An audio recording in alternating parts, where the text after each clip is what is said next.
बेहतर बनाना हो, 24 घंटे बिजली देके, घर घर पानी पहुंचा के, अच्छे स्कूल देके, मोहल्ला क्लिनिक देके, या इनोवेटिव पॉलिसीज़ के माध्यम से, चाहे door step delivery of services हो, चाहे Delhi solar policy, EV policy जैसी इनोवेटिव पॉलिसीज़ के माध्यम से दिल्ली शहर को एक मॉडर्न 21st सेंचुरी शहर बनाने के लिए हमारी सरकार लगातार काम करती आई है। दूसरी पार्टियां अपने अपने राज्यों में ना आम लोगों की ज़िंदगी बेहतर बना पाएं, ना ही वो कोई इनोवेटिव पॉलिसीज़ लेकर आ पाए।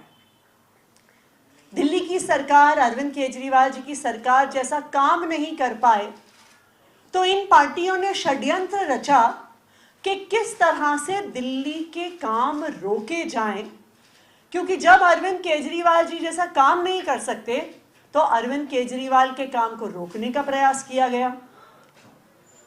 सब दिल्ली वालों ने देखा कि एक राजनीतिक षड्यंत्र रच के दिल्ली वालों के काम रोकने के लिए अरविंद केजरीवाल जी को गिरफ्तार किया गया।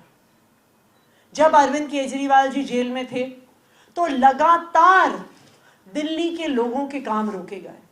बुजुर्गों की पेंशन रोकी गई, विधवाओं की पेंशन रोकी गई, रोजमर्रा के सड़कों के रिपेयर के काम रोके गए। कई लोगों को, दिल्ली सरकार के कई एम्प्लॉइज को उनकी तनख्वाह मिलनी बंद हो गई, ईवी पॉलिसी बंद हो गई, दिल्ली जल बोर्ड के सामान्य पानी सीवर की समस्याओं का निपटारा बंद हो गया।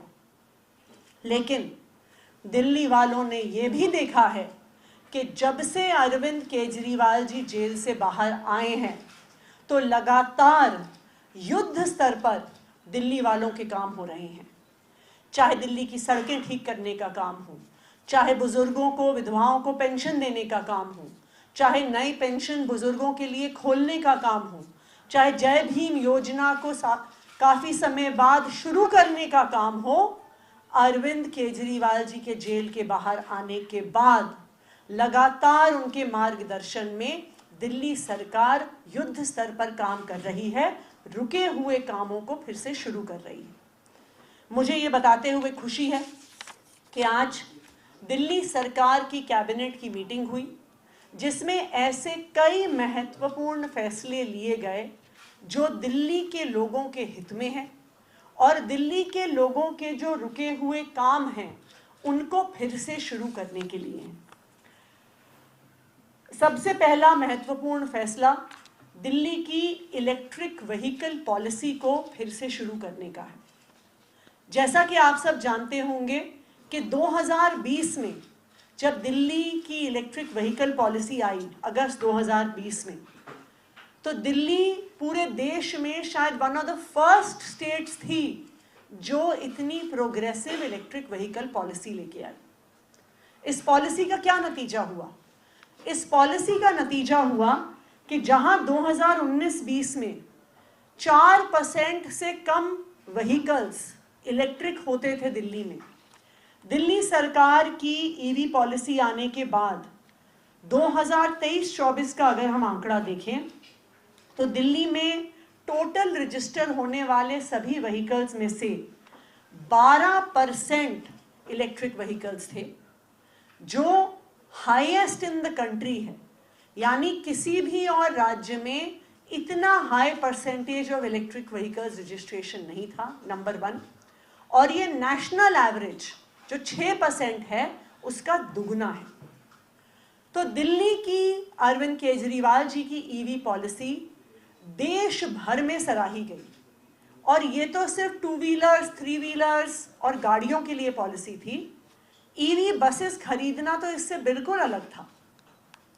लेकिन अरविंद केजरीवाल जी को जेल भेजकर इस ईवी पॉलिसी में भी पिछले 10 महीने से अड़ंगा डाला गया। पिछले 10 महीने से जो भी कोई ईवी व्हीकल खरीद रहा है उसको उस पर सब्सिडी नहीं मिल रही है। जो भी कोई इलेक्ट्रिक व्हीकल खरीद रहा है उसको उस पर रोड टैक्स एग्जेम्पशन नहीं मिल रहा है। क्यों? क्योंकि ये पार्टियां जो खुद इतनी बढ़िया ईवी पॉलिसी नहीं ला पाई, अरविंद केजरीवाल की ईवी पॉलिसी रोकना चाह रही थी। लेकिन मुझे खुशी है इस बात की कि आज फिर से दिल्ली सरकार के कैबिनेट ने ईवी पॉलिसी स्टार्ट करने का निर्णय लिया है।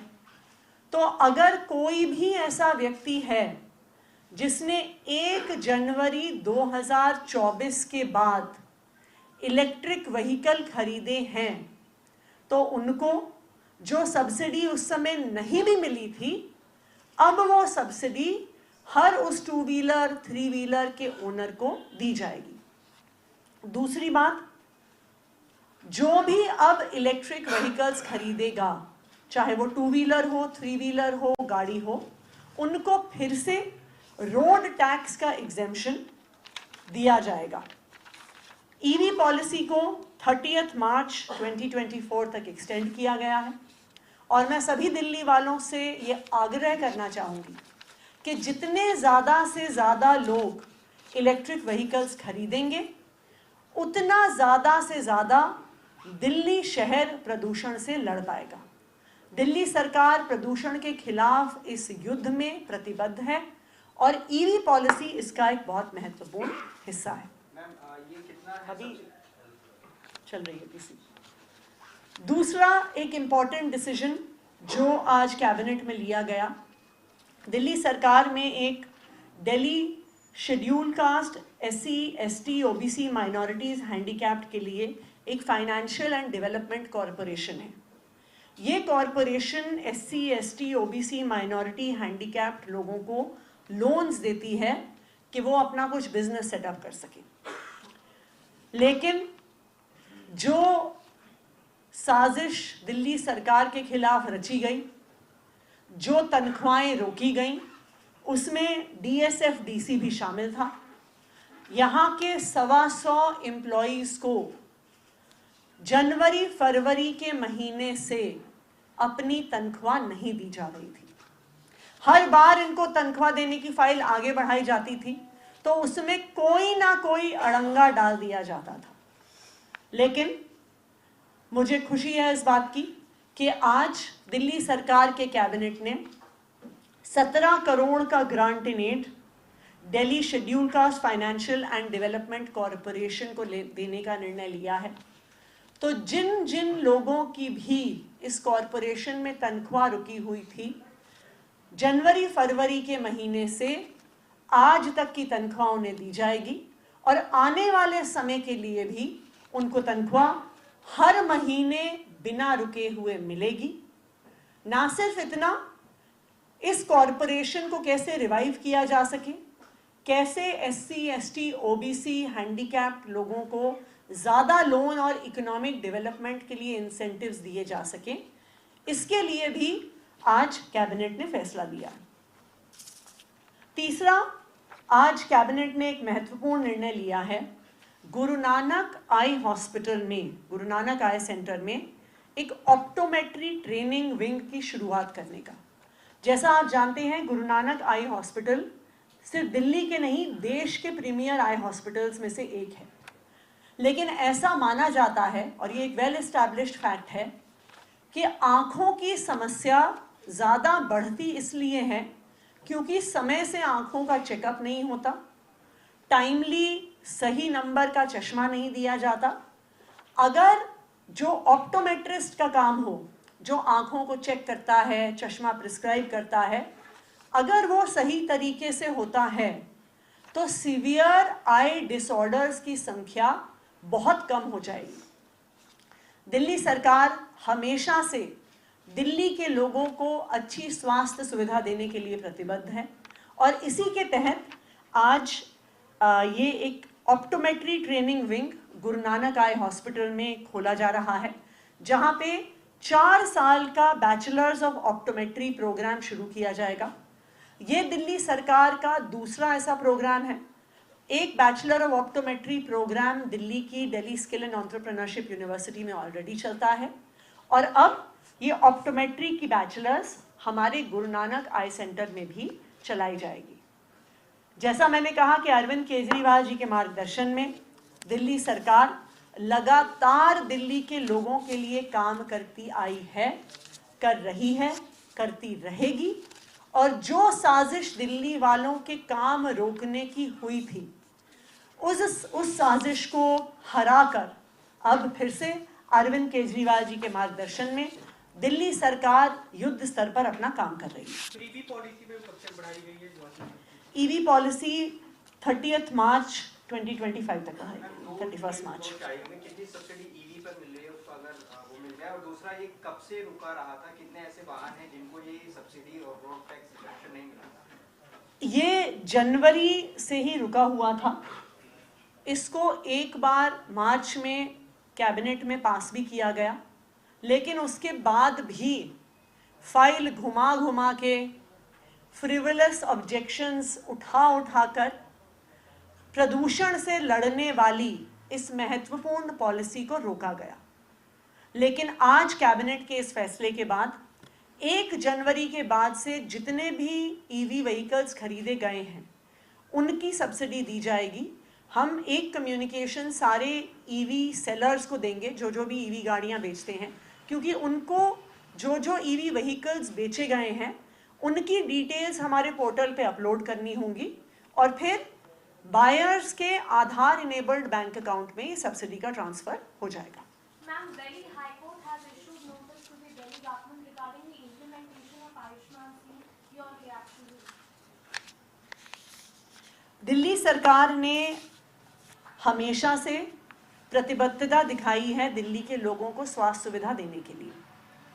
दिल्ली सरकार इन प्रिंसिपल आयुष्मान भारत लागू करने के लिए काफ़ी समय से तैयार भी है। लेकिन एक समस्या जो हम हाईकोर्ट के सामने रख भी रहे हैं, आज उसकी हियरिंग भी है, कि दिल्ली सरकार जो स्वास्थ्य सुविधा देती है और आयुष्मान भारत जो स्वास्थ्य सुविधा देती है उसमें कुछ कॉन्ट्रडिक्शंस हैं।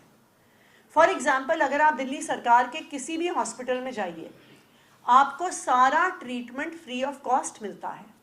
कंसल्टेशन फ्री होता है, दवाई फ्री होती है, pre surgical, post surgical, hospitalisation, कमरा, खाना, सब कुछ फ्री होता है और हर पेशेंट के लिए फ्री होता है। आयुष्मान भारत में एक तो एक लिमिटेड नंबर ऑफ कैटेगरीज हैं कि अगर आप एक रैग पिकर हैं, आप कॉबलर हैं, आपके 10-12 कैटेगरीज हैं जिसमें आप आयुष्मान भारत में आपको हेल्थ इंश्योरेंस मिलता है, नंबर 1। नंबर 2, उसमें बहुत सारी एक्सक्लूजन्स हैं। अगर मेरे घर में फ्रिज है तो मैं आयुष्मान भारत के तहत इंश्योरेंस नहीं ले सकती। अगर मेरे पास 2 व्हीलर, 3 व्हीलर या 4 व्हीलर है तो फिर मैं आयुष्मान भारत का फ़ायदा नहीं उठा सकती। अगर मेरे पास पक्का घर है तो मैं आयुष्मान भारत का फ़ायदा नहीं उठा सकती। सेकंड, एक इम्पॉर्टेंट कॉन्ट्रडिक्शन ये है कि आयुष्मान भारत किसी भी एक परिवार पर 5 लाख प्रति साल की कैपिंग लगाता है। तो अगर परिवार का एक सदस्य बीमार हो जाए और उसको 10 लाख रुपए का खर्चा आ जाए तो पहले तो 5 लाख उनको उसमें से देने पड़ेंगे, और अगर उसके बाद परिवार का कोई दूसरा सदस्य बीमार हो जाए तो उनको उसमें भी कोई फायदा नहीं मिलेगा। लेकिन आज की स्थिति में अगर परिवार के 2 सदस्य भी दिल्ली सरकार के हॉस्पिटल में एडमिट हों, चाहे 5 लाख खर्चा आए, चाहे 10 लाख आए, चाहे 50 लाख आए, सारी treatment free of cost available है। तो अब जो इम्प्लीमेंटेशन की समस्या है वो ये है कि जब दिल्ली सरकार सारी सुविधा हॉस्पिटल में फ्री दे रही है तो जो एक्सक्लूजन्स आयुष्मान भारत में हैं उसको कैसे हम इनकॉर्पोरेट करें, क्योंकि किसी से भी हम फ्री मेडिकल केयर हटाना नहीं चाहते। इसलिए अभी इसकी इम्प्लीमेंटेशन के लिए हेल्थ डिपार्टमेंट को डायरेक्शन दी गई है कि वो कोई ऐसा तरीका निकालें जिससे किसी को भी जिसको आज दिल्ली में फ्री हेल्थ केयर मिल रहा है उससे विड्रॉ ना किया जाए, उसके साथ साथ आयुष्मान भारत की सुविधा मिल पाए। तो मुख्यमंत्री आतिशी को सुन रहे थे आप, और उन्होंने कैबिनेट मीटिंग के बाद सीएम आतिशी की ये प्रेस कॉन्फ्रेंस थी। हम आपको बता दें कि आतिशी ने